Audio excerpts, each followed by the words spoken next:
పునాది బలంగా ఉంటేనే ఇల్లు దృఢంగా ఉంటుంది. అలాగే మన చిగుళ్ళు బలంగా ఉంటేనే మన దంతాలు కూడా పటిష్టంగా ఉంటాయి. అయితే కొంతమందిలో ఇన్ఫెక్షన్లు, ఇతరత్ర జబ్బుల కారణంగా చిగుళ్ళు బాగా దెబ్బతినిపోతూ ఉంటాయి. ఇలాంటప్పుడు మందులతో ఫలితం ఉండదు. తప్పనిసరిగా సర్జరీ చేయాల్సి ఉంటుంది. చిగుళ్లను బాగు చేసే ఈ రకమైన చికిత్సను ఫ్లాప్ సర్జరీగా పిలుస్తారు. ఫ్లాప్ సర్జరీ గురించిన పూర్తి వివరాలని డాక్టర్ని అడిగి ఇప్పుడు తెలుసుకుందాం.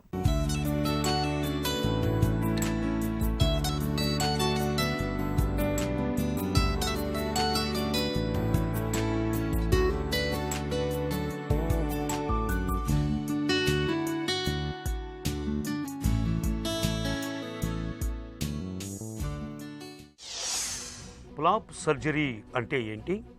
టూత్ అనేది బోన్లో ఉంటుంది, దాని చుట్టూత పెరిడాంటల్ లిగమెంట్ ఉంటుంది. సో ఏ కారణం చేతైనా మనం ఈ పెరిడాంటల్ లిగమెంట్ లోపల ఉండే గార కానీ గ్రాన్యులేషన్ టిష్యూ కానీ దాన్ని క్లోజ్డ్గా తీయలేమో, అప్పుడు దాన్ని ఓపెన్ చేసి తీయాల్సి వస్తుంది. దాన్నే ఫ్లాప్ సర్జరీ అని ఉంటాము. అంటే టూత్ పైన ఉండే గమ్ లోపల ఉండే గార కానీ గ్రాన్యులేషన్ టిష్యూ కానీ తీయటాన్ని ఫ్లాప్ సర్జరీ అని అంటాము. సో అది యూజువల్గా మనం క్లోజ్డ్ మెథడ్లో, అంటే అది ఓపెన్ చేయకుండా కూడా చేయొచ్చు. ఒకవేళ యాక్సెస్ లేకపోతే సర్జరీ చేసి గమ్మంతా ఓపెన్ చేసి లోపల ఉన్నవన్నీ చూసి దాన్ని క్లీన్ చేయటాన్నే ఫ్లాప్ సర్జరీ అని అంటాం. ఫ్లాప్ సర్జరీ ఎవరికి ఎప్పుడు అవసరం?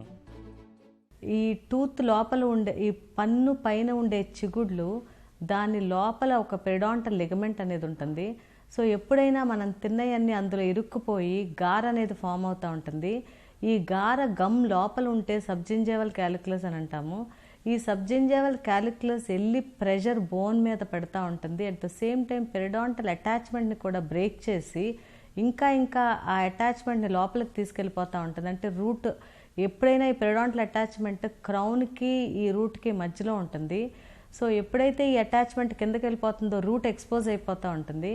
సో ఇట్లా అది లోపలికి వెళ్ళిపోయి గార ఇంకా లోపలికి వెళ్ళిపోయి అదంతా గ్రాన్యులేషన్ టిష్యూ అయిపోయి మొత్తం పన్ను అంతా కదలిక స్టార్ట్ అవుతుంది.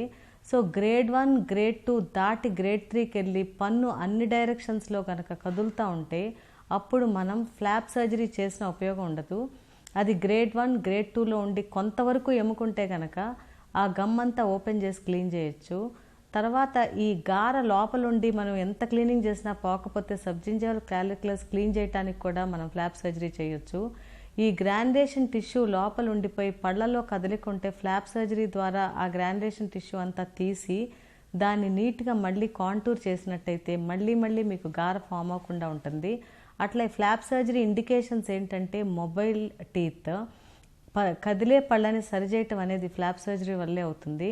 సో అది గ్రేడ్ 2 దాటి ఇంకా లోపలికి వెళ్తే కనుక ఎంత కదిలితే పన్ను అంత ఫ్లాప్ సర్జరీ పనిచేయదు. కాబట్టి కదలిక స్టార్ట్ అయిన వెంటనే ఇమీడియట్గా దంత వైద్యుని సంప్రదించండి. ఫ్లాప్ సర్జరీని ఎవరికి చేయరు? ఈ కాంట్రాఇండికేషన్ ఏంటంటే మొత్తం బోన్ అరిగిపోతే ఫ్లాప్ సర్జరీ చేసిన ఉపయోగం ఉండదు. తర్వాత ప్రెగ్నెన్సీలో కొంతవరకు సర్జరీస్ అనేది అవాయిడ్ చేయటం బెటర్. ఎంతవరకు అవసరమో మ్యాక్సిమం అవసరం పడితేనే పన్ను తీయటం అట్లాంటివి చేయాలి. కానీ ప్రెగ్నెన్సీలో ఇట్లాంటి ప్రొసీజర్స్ అనేది కొంతవరకు అవాయిడ్ చేయటం బెటర్. అలా కాకుండా కొంతమందికి ఈ లివర్ ప్రాబ్లమ్స్ కానీ కిడ్నీ ప్రాబ్లమ్స్ కానీ లేకపోతే కార్డియాక్ ప్రాబ్లమ్స్ కానీ ఎక్కువ ఉన్నప్పుడు వాళ్ళ కన్సర్న్ డాక్టర్ అనుమతి తీసుకుని వాళ్ళు చేయొచ్చు. అంటే వాళ్ళ బ్లడ్ శాంపిల్ తీసుకుని వాళ్ళ వాల్యూస్ అన్ని నార్మల్ ఉంటే అప్పుడు ఫ్లాప్ సర్జరీ చేయాలి. అంతేకాని ఇవన్నీ ఉండి కూడా ఫ్లాప్ సర్జరీ అంటే మళ్ళీ మనకు బ్లీడింగ్ ప్రాబ్లమ్స్ కానీ అట్లాంటివి వస్తూ ఉంటాయి. కాబట్టి ఇవి ఒకసారి వాళ్ళ వైద్యుని సంప్రదించి దాని ప్రకారం ట్రీట్మెంట్ ఇవ్వాలి. కొంతమంది మ్యాలిగ్నెన్సీలకి ట్రీట్మెంట్ తీసుకుంటూ ఉంటారు, రేడియేషన్ ట్రీట్మెంట్లు, కీమోథెరపీలు. వాళ్ళకు కూడా రేడియేషన్ ఇచ్చినప్పుడు మనం ఫ్లాప్ ఓపెన్ చేయటం, బోన్ ఎక్స్పోజ్ చేయటం అనేది సేఫ్ కాదు. ఎందుకంటే వాళ్ళకి రేడియో నెక్రోసిస్ అనేది వస్తూ ఉంటుంది. కాబట్టి ఈ రేడియేషన్ తీసుకున్నాక ఫ్లాప్ సర్జరీలు చేయకపోవటం మంచిది. ఇట్లా కొన్ని కాంట్రాఇండికేషన్స్ ఉన్నాయి. అబ్సల్యూట్ కాంట్రాఇండికేషన్స్ అంటే చాలా తక్కువ, బట్ మనం వాటికి సంప్రదించి ట్రీట్మెంట్ తీసుకోవటం బెటర్. ఫ్లాప్ సర్జరీ విధానం ఎలా ఉంటుంది? ఈ పంటి చుట్టూత గమ్స్ అనేవి ఉంటాయి. ఎప్పుడైతే ఫ్లాప్ సర్జరీ చేద్దాం అనుకున్నా కంప్లీట్ బ్లడ్ పిక్చర్ అంతా చూసుకుని ఆ తర్వాత లోకల్ ఎనస్థీషియాలో చేస్తాము. సో లోకల్ ఎనస్థీషియా ఇచ్చినాక నీట్గా ఇన్సిషన్ ఇచ్చి సో ఈ ఇన్సిషన్ అనేది ఎక్స్పర్టైజ్ బట్టి ఉంటుంది. ప్రాపర్ ఇన్సిషన్ మ్యాండేటరీ ఫ్లాప్ సర్జరీలో ఏమాత్రం ఇన్సిషన్ టేర్ అయినా కూడా, ఏమాత్రం ఇన్సిషన్ స్మూత్గా లేకపోయినా డెఫినెట్గా వాళ్ళ ఈస్థెటిక్స్ అనేది దెబ్బతింటూ ఉంటుంది. మళ్ళీ మళ్ళీ క్యాలిక్యులస్ వచ్చి డిపాజిట్ అవుతూ ఉంటుంది. కాబట్టి చేసేటప్పుడు ప్రాపర్ నీట్ ఇన్సిషన్ ఇవ్వాలి. ఆ ఇన్సిషన్ ఇచ్చినాక ఓపెన్ చేసి మొత్తం క్లీన్ చేసి లోపల ఏమాత్రం క్యాలిక్యులస్ కానీ గ్రాన్యులేషన్ టిష్యూ కానీ లేకుండా మొత్తం క్లీన్ చేసి, అదంతా రూట్ మీద ఉంటుంది కాబట్టి రూట్ అంతా కూడా రూట్ ప్లాన్ చేసి, అంటే రూట్ని కూడా క్లీన్ చేసి, ఆ తర్వాత గ్రాఫ్ట్ ఈ ఎంత బోన్ పోయింది దానికి ఎంత గ్రాఫ్ట్ పెట్టాలని దంతవైద్యుడు నిర్ధారించి ఆ బోన్ గ్రాఫ్ట్ అనేది పెడితే ఆ పైన ఈ ఫ్లాప్ నీట్గా పెట్టేసి క్లోజ్ చేయాలి. ఒకవేళ చిగుళ్ళు అరిగితే పైకి కిందకి ఫ్లాప్ జరపొచ్చు, జరిపి దాన్ని ఆ ప్రకారం క్లోజ్ చేస్తే అప్పుడు అది నీట్గా సూచర్స్ ఇచ్చేస్తే ఆ గ్రాఫ్ట్ నీట్గా 6 monthsలో మళ్ళీ లోపల బోన్ అనేది ఫామ్ అవుతూ ఉంటుంది. సో ఇది ప్రొసీజర్. ఇదంతా అయినాక ఆ సూచర్ సెక్యూర్గా ఉండటానికి దాని మీద ఒక ప్యాక్ అనేది కూడా వేస్తాము. సో కొన్నిసార్లు ప్యాక్ పట్టకుండా నీట్గా సూచర్స్ వేసినట్లు నిలబడతా ఉంటుంది. ఫ్లాప్ సర్జరీతో దుష్ఫలితాలు ఏమైనా ఉంటాయా? సో ఈ కాంప్లికేషన్స్ అంటే పెద్ద మేజర్ కాంప్లికేషన్స్ ఏ ఉండదు. ఫస్ట్ది ఏంటంటే సూచర్స్ బ్రేక్ డౌన్ అవుతూ ఉంటాయి.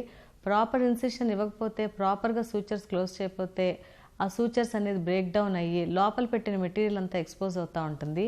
అది ఫస్ట్ కాంప్లికేషన్. సెకండ్ కాంప్లికేషన్, వాళ్ళు బ్రషింగ్ తెలియక ఈ చేసిన ఇన్సిషన్ మీద రఫ్గా బ్రష్ చేసేస్తే ఆ కుట్లు అనేవి ఊడిపోతూ ఉంటాయి.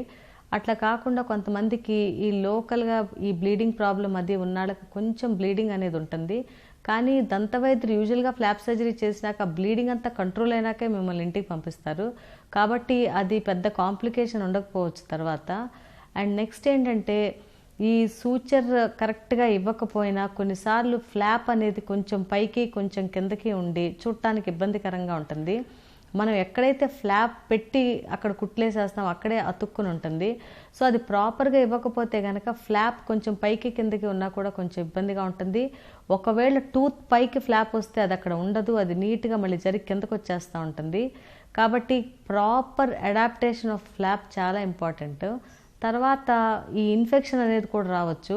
ఈ ఫ్లాప్ సర్జరీ చేసి proper sterilization, proper hygiene maintain చేయకపోతే ఈ ఇన్ఫెక్షన్ అనేది వచ్చి కొంచెం పేషెంట్ ఇబ్బంది పడుతూ ఉంటారు. సో ప్రాపర్ యాంటీబయాటిక్ కవరేజ్ తీసుకుంటే ఇన్ఫెక్షన్ కూడా కంట్రోల్ అవుతుంది. సో ఇంతకన్నా పెద్ద కాంప్లికేషన్స్ అయితే ఫ్లాప్తో ఉండవు.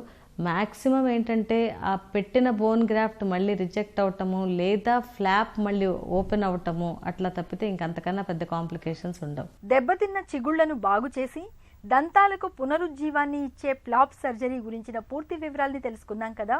చిన్న చిట్కా మీకోసం. నిద్రలేమితో బాధపడుతున్నప్పుడు ఒక గ్లాసు నీళ్లలో కొద్దిగా కొత్తిమీర రసం, కొంచెం పంచదారను కలిపి ప్రతినిత్యం రాత్రిపూట తీసుకోండి. చక్కగా నిద్ర పడుతుంది.